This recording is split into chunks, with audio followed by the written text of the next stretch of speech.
Olá, me chamo Letícia, sou psicóloga e estou gravando esse vídeo para falarmos sobre ansiedade, mais especificamente ansiedade no nosso contexto atual, né? Um contexto de pandemia, um contexto de isolamento social, né?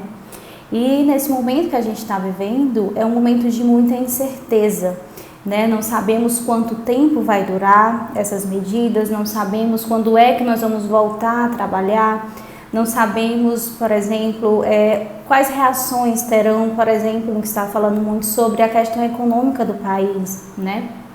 Enfim, sobre a questão dos nossos trabalhos também, nossos empregos, não sabemos como é que vai ficar, né, nos próximos meses. Então, é um contexto de muita incerteza e, consequentemente, de muita preocupação, né? Nos preocupamos com o nosso corpo, com a nossa saúde, nos preocupamos com a nossa família, nos preocupamos com o mantimento que a gente tem em casa, até quando isso que a gente tem em casa vai durar, será se o meu salário vai cair no final do mês, como é que eu vou pagar as minhas contas.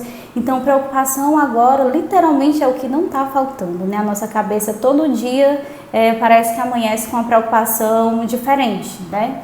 E a gente acaba passando muito tempo do nosso dia pensando sobre esses problemas, pensando sobre essas preocupações. E isso, preocupação, ou seja, pensamentos que causam preocupação, que são preocupação, é a base da ansiedade, né? É o principal sintoma de um quadro de ansiedade. Logo, a psicologia, mais especificamente a terapia cognitiva comportamental, fala que não é a situação, ou seja, o contexto em si que nos causa ansiedade, né? Que nos causa ansiedade, que eu digo como uma reação emocional, e sim a forma como eu penso sobre o que está acontecendo. Exemplo, são os pensamentos que vêm espontaneamente ou pensamentos que eu construo mediante as minhas observações que vão gerar as reações emocionais em mim, seja ansiedade, seja angústia, seja tristeza, seja o medo. E também são essas interpretações, esses pensamentos que vão gerar em mim também, que podem gerar reações fisiológicas no meu corpo, como por exemplo, o coração acelera, dá aquela dor de cabeça, dor no estômago, a sudorese, o suor aumenta, né?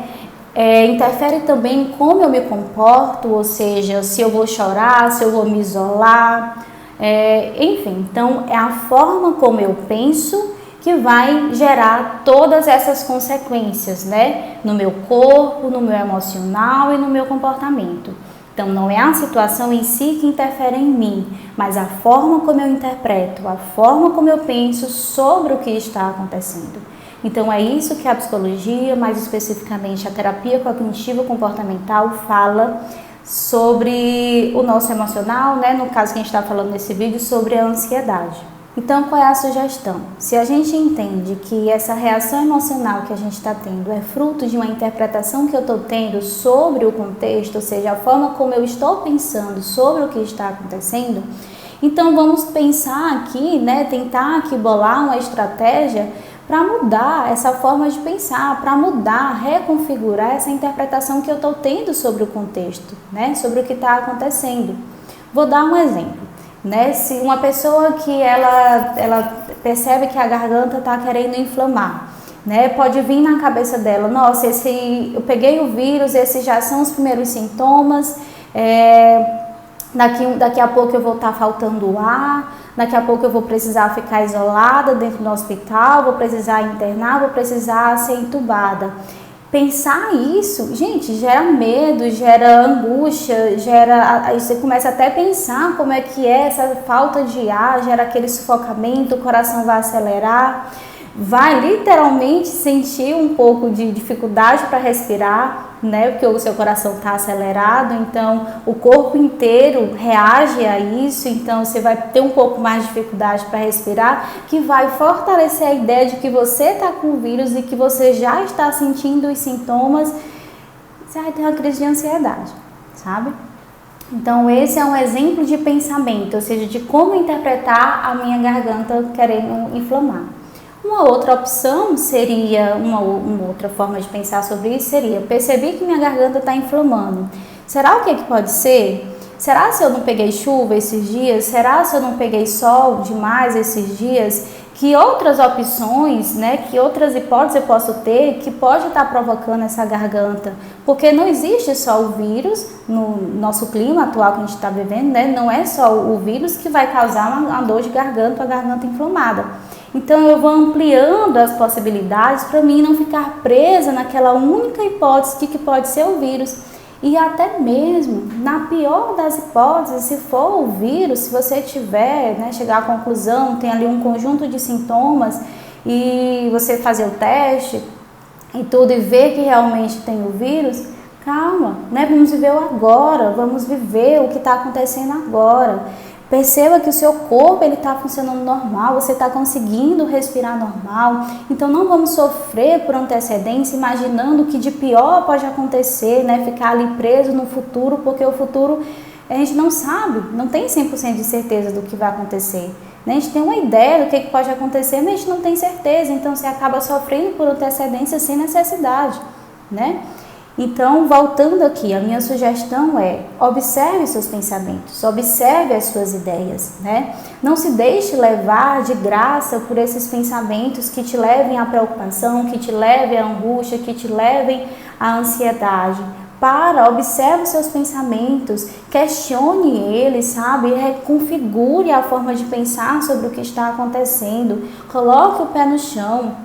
Né? A gente sabe que tem gente que já antes dessa situação toda já tinha um quadro de ansiedade e aí agora nessa situação de incerteza, de isolamento social, todo mundo dentro de casa, a ansiedade aumenta, né? Então, mas vamos colocar o pé no chão, vamos pensar no agora. O futuro a gente não sabe como é que vai ser e ok, eu não preciso viver o futuro agora. O futuro ele vai chegar naturalmente e eu vou viver ele quando ele chegar. Bora focar no agora, tá certo? Então, minha dica, foque no agora, pense sobre como você está agora, a sua saúde, o seu corpo, o que você tem dentro de casa. Dica número 2 é: questione seus pensamentos, suas ideias, não se deixe levar de graça, sabe? Por essas ideias que te levam à ansiedade. Raciocina, tá certo? Organize as suas ideias, organize os seus pensamentos. Então, para não ficar só em minhas palavras, vou ler aqui alguns versículos que estão no capítulo 6 de Mateus, que fala assim: portanto eu digo, não se preocupem com a sua própria vida, quanto ao que comer ou beber, nem com o seu próprio corpo, quanto ao que vestir. Não é a vida mais importante que a comida e o corpo mais importante que a roupa? Versículo 27. Quem de vocês, por mais que se preocupem, podem acrescentar uma hora que seja a sua vida? 31. Portanto, não se preocupem dizendo o que vamos comer, ou o que vamos beber, ou o que vamos vestir. Busquem, pois, em primeiro lugar o reino de Deus e a sua justiça, e todas essas coisas serão acrescentadas a vocês. Portanto, não se preocupem com o amanhã, pois o amanhã trará as suas próprias preocupações. Basta a cada dia o seu próprio mal. Também gostaria de ler em Filipenses capítulo 4, a partir do versículo 6. Diz assim: não andem ansiosos por coisa alguma, mas em tudo, pela oração e súplica, e com ação de graças, apresentem seus pedidos a Deus, e a paz de Deus, que excede todo o entendimento, guardará o coração e a mente de vocês em Cristo Jesus. Finalmente, irmãos, tudo que é verdadeiro, tudo que for nobre, tudo que for correto, tudo que for puro, tudo que for amável, tudo que for de boa fama, se houver algo de excelente ou digno de louvor, pensem nessas coisas. Então, essa é a mensagem que eu gostaria de deixar para vocês, tá certo? Uma coisa complementa a outra, né? A palavra de Deus vem falar exatamente aquilo que a psicologia estava falando, né? Que a nossa forma de pensar, né? Aquilo que a gente permite que fique, que permaneça nos nossos pensamentos, a nossa atenção, vão gerar frutos, sabe? Se você colocar seus pensamentos somente na falta, na preocupação, né? Você não vai se sentir bem, você vai ficar preocupado e não é isso que o Senhor quer. Ele quer que você coloque Ele em primeiro lugar na sua vida, nos seus pensamentos, e o que você precisar, Ele vai lhe dar. Se Ele sempre esteve à frente da sua vida, não vai ser agora que vai ser diferente, tá certo? Essa situação toda, a sua vida, a sua família, o seu trabalho, tudo está nas mãos do Senhor. Então confia nele, entregue a sua vida a Ele, os seus dias a Ele, e Ele vai cuidar de tudo nos mínimos detalhes, tá bom? Obrigada e até mais.